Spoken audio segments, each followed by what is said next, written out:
Hi, I'm Daphne from Daps Makeup, and I'm going to be trying for the first time Pat McGrath's new Intensifeyes Longwear Eyeshadow Primer. As you can see, I'm applying it directly onto my eyelids, and I'm using my finger to blend it out. It's super easy to blend out. The shade name is Clear, and it is definitely clear. It is sheer. There is no ashiness to this color. So it's applying really well. No stickiness, no tackiness. So usually when I think of a primer, I either think of it being really tacky or concealer-like. It doesn't feel tacky, and there's no thickness that you expect from concealer. It's definitely clear. Let me feel now that I've let it sit from here for a little bit. Now that's been sitting on my eyes, I guess there's a slight tack to it, but it's not like super sticky. All right, let's do a look again with the new Pat McGrath palette. I always traditionally go mattes and then, in the crease and then shimmers on the lid. Maybe I should try to do a look that is focused more on the shimmers and satins, just to see how that would work with this. And then I'll do a different look. I will test this primer out with a totally different eyeshadow palette. I'll try with mattes, but I want to see if I did more of a all-out shimmer look with the Pat McGrath palette. Okay, so I'm gonna first go in with the satin metallic shade called Hypnotic Bronze. And I'm blending this all throughout my crease. I'm using the same windshield wiper motion that I normally do with a matte, and it is spreading and blending out beautifully. There's no tugging, no skipping. So I feel like I'm applying it no different than I would a matte. So that's great that the primer is not affecting the application in the crease. Next, I'm going into the infamous Blitz Crimson Ecstasy shade. This is the special shade that a lot of people have complained about and have had issues with because it has a very crumbly texture to it. So fallout is an issue with this shade. And I am using a brush to apply it, not my finger. With the primer, it's still applying fine on the lid. I'm not feeling any excessive tugging or skipping with application onto the lid. No issues in terms of getting the shade onto my lid.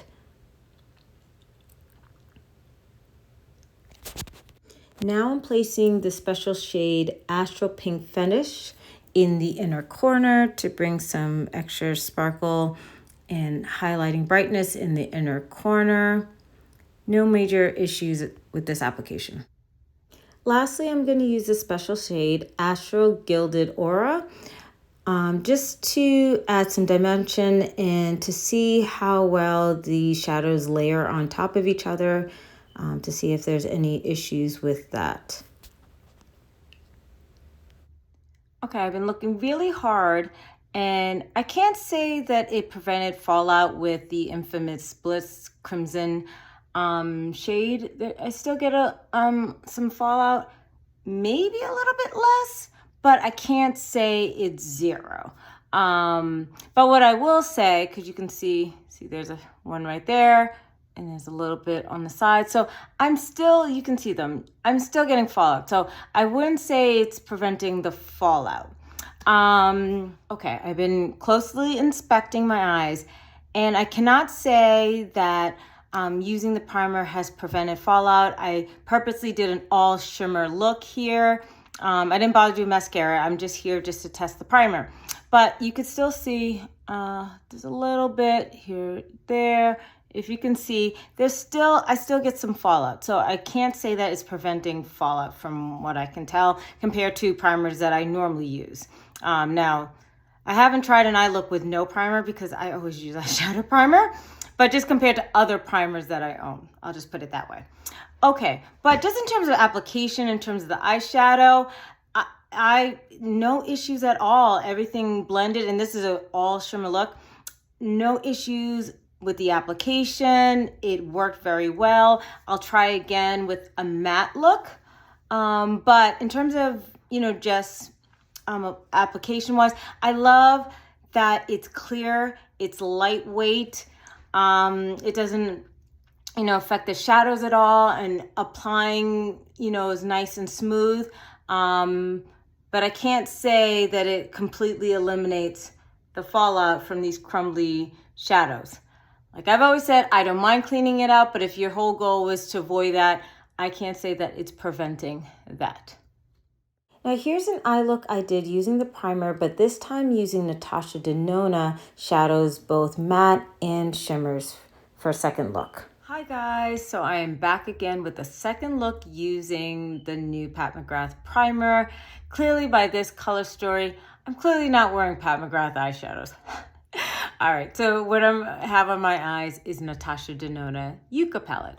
I wanted to do another look where I use a palette that's not Pat McGrath. I wanted to do a mix of matte and mix of shimmers. And more importantly, I wanted to do a long wear test, because the last video was just me, like, I just got it. I couldn't wait to unbox it. It was late at night. So I just quickly did that look. And within a couple hours, I took it off. But this time I went to work. And when I go to work, oh no, I come back 12 hours later. So this is a 12-hour check-in. Yes, I wear makeup for 12 hours on my work days. So this is me after 12 hours. If I haven't already shown you pictures, it'll be coming up. I'll show you the before pictures. That will be still pictures. I didn't do video. I was rushing to work, but the 12-hour check-in, I thought I would come in live in person so you could see it in person. So don't worry, I'm gonna come up close so you can see my eye look, to see how well my eye look held up after 12 hours. Do you understand? I have hooded eyes. So for me, creasing is like something that, I'm always looking for, because there's always a certain level of creasing.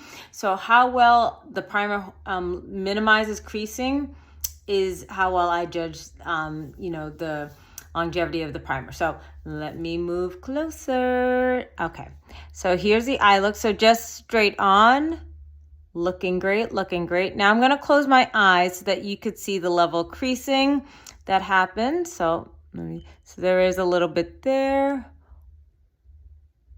Okay, now I get it. There's a little bit of creasing there going on, or transfer, but recognize it's been 12 hours. And with my hooded eyes, there's no primer that's gonna allow me to have zero creasing or separation. So that's not gonna happen.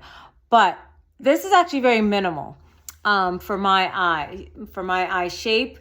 And, especially like I said, full on, it's nothing significant that you're going to notice. It's only if I'm coming super close like this, that you would even notice the difference, but the average person wouldn't even really notice.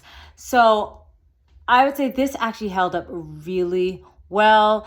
As I think alluded to in my previous video, I'm able to blend nice. I actually really like this primer. I love it because it applies clear. I can, with the matte, blend beautifully, no issues. Shimmers, everything like applies well. And so I really like it. Now my go-to eyeshadow primer these days is actually from Too Faced. It's called the Shadow Insurance, and this has been my go-to. And actually, I would say the Pat McGrath eyeshadow primer is actually most similar to this formula. There's so many different types of eyeshadow primers. There's the ones that are super sticky. So if you think of a glitter glue, if you think of Fenty's primer that has that stickiness to it, and sometimes you want that. Like if you have a super shimmery shadow, then those are very great to have. She came out first with Intensifeyes the wand. And I think that works better if your concern was with fallout, especially with her shadows. Her current, her special shades, especially lately, have been more crumbly. So if you're really trying to minimize fallout, as you saw in the previous video, this is not necessarily going to make huge wonders for that. probably actually her wand is probably better. I actually lost mine, so I can't bring it out. But using her wand, or you don't even have to use her wand, honestly. Just buy any glitter glue, or like I said, actually the Fenty primer has that tackiness. So that would be great if you're really concerned about holding down glitter particles and minimizing fallout. Another form of, primer that people use would be either one, concealer. Concealer is good, or another type of thicker formula for primer, like the ABH primer. That's a good one, especially, that one comes out very white. And, that's sometimes, as a melanated person, having a white tone may freak you out, but at times it's good because, like, let's say I'm using Natasha Denona's palette, pastel palette. I'm going all out, full on pastel look. Then that white primer is great because it's going to really make those pastel colors really show up on my eyelids. So there is a time and a place for that one. That's a great shadow for that. But when I'm not doing some crazy, wild look, and I'm doing my traditional looks, I don't want actually it to be thick and white, and I actually don't necessarily need to be super sticky. I prefer this kind of formula. So I just want to show you what the Too Faced is. I know we're here to talk about Pat, but here's the Too Faced, and I even want to just compare it to myself to remind myself. So this is a Too Faced. Now this one, when you blend in it, it's very light, but there is a certain level of ash to this. Okay. Now, if I've accepted that, because what I always end up doing is that I go in with one of my brown, my skin tone shade eyeshadows. I'll apply that first to bring back my color so that I don't look ashy. That'll be my base, and then I'll go ahead and then use whatever colors after that I want to use. I accept this level of ash just because I found the longevity of my eyeshadows are fantastic with this. Initially, there might be the slightest bit tack, but it actually dries down. So here at this point, there's not that much tackiness, but I just find my eyeshadows last so much longer when I'm with it. So I accept the ash because I'm willing to use a brown skin tone shadow just to start off my look and then build up from there the color. Now going back to the Pat one, I'm going to put it beside it.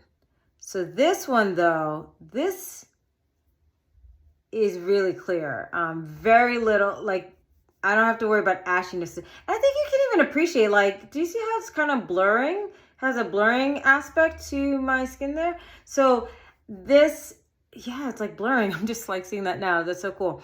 But this is clear. So this, I don't have to worry about looking a little ashy here. This is nice and clear. Same thing. Yeah, there's a slightest bit of tack, but not super tacky. But I love this because the one issue is if it's too tacky. The reason why I don't like use tacky eyeshadow primers too often, if it's super tacky when I go to use my mattes, I don't like that because then when I want to blend, because especially the way I like to apply eyeshadow, I do the windshield wiper motion, and so if it's too tacky when I go to do that, it can tug, skip, and so it can mess with my blend. So the tacky ones I tend to only like to put on the lid and then just apply shimmer. But I love these kind of primers because I can get away with both applying my matte eyeshadows and my shimmers without any interruptions. So I'm actually loving this. And so then I was just thinking, okay, so between these two, how about price wise? So it's Pat. So of course this is more expensive. This one was $32. And I believe this one is $27, I think. And I was trying to look up the amount of product you get. This one the Pat has 0.16 fluid ounces, where the Too Faced I think has 0.2. So you do get a little bit more product for less price. With that being said though, if you get this on sale, now I bought this on launch day, so I only got 10% off, but Mama Pat is constantly having sales. So you know you can easily, if you just wait a little bit longer, you can get this 25% off, 35% off, you know that. And if you get this on sale, well, actually then this becomes cheaper than this, actually. So the price point is actually not that way off, especially if you can get this on sale. It's so worth it. And yeah, I think this is actually, the more I think about it, I think this will become my new primer over this one. Nothing has really dethroned this for a long time, but the one advantage of this is that it is truly clear, where this does leave a certain level of ash to my skin tone. And this is truly clear, and it's more blurring to me, but still gives me some longevity. So minimal creasing. I'll keep playing along with it and kind of going back and forth because I want to remind myself again the difference between these two of these. But off the bat, I would say this actually is a good primer. All right, so, but like I totally understand, I'm sure there are other primers out there that are cheaper probably than both of them, and you know, maybe something else that you would prefer. But price aside, is this a good primer? Functionally, yes. Longwear, it's called the, I think, yeah, Longwear primer. I agree, Longwear. It's not super sticky, so not great for fallout, but for longevity of your eyeshadows, yes. And I do like the packaging. It has some weight to it. I like the wand. I'm able to just spread it out on my lid, and then I take my finger to spread it out. So yes, you know, so guys, even if you're like, I'm over Mama Pat and her pink shadows, and you're like, forget Sunlit Seduction. If you're saying, oh, you know what, the special shades are not on the same level as her previous special shades. But if you were actually interested in the primer, go for the primer. So I'm not mad that I got the palette, but if you want to pass on the palette, okay. But I would actually say check out the primer on sale. Wait for the sale. Get it on sale. But I think it's actually a really good primer. Hopefully that was a help to you. And I will see you the next time. Bye.